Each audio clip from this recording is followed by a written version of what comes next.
এই মুহূৰ্তত দিব লৈছে গুৰুত্বপূৰ্ণ খবৰ। এক ভয়ংকৰ পথ দুৰ্ঘটনাই কবে গ'ল সমগ্ৰ বৈটামাৰী অঞ্চল। বঙাইগাঁও জিলাৰ নিত্য বজাৰত সংঘটিত হয় এই পথ দুৰ্ঘটনা।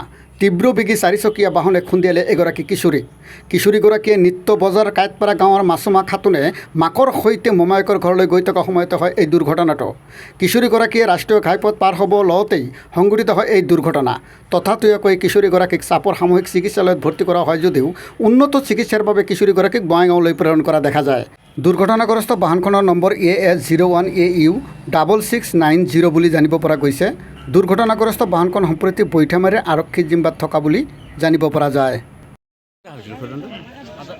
সাধাৰণতে ইয়াত আজি আপোনাৰ গুৱাহাটীমুখীৰ পৰা এখন গাড়ী তীব্ৰবেগী গাড়ী এখনে চাপৰমুখী যাওঁতে 8-9 বছৰীয়া বাচ্চা এজনীক জোৰকৈ খুন্দিয়াই চিটকাই দিছে।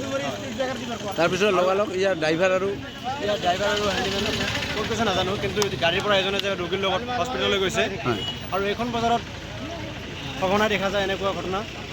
ৰাস্তাৰ দুয়ো কাষে যি গেডাৰিং, এই গেডাৰিং আপোনাৰ অটো আৰু আপোনাৰ পিলপিলিৰ কাৰণে এনেকুৱা হৈ আছে। এক্সিডেণ্ট হোৱা এইজনী ছোৱালী নে ল'ৰা আছিল? এইজনী ছোৱালী। কিমান মান বয়স? আপোনাৰ 8-9 বছৰ বয়স। ক'ৰ আছিলে ছোৱালীজনী? ছোৱালীজনী ইয়াৰে হয়। হয়, কোন গাঁও? আপোনাৰ কাঁইটপাৰা পাটমাৰ হয় ছোৱালী।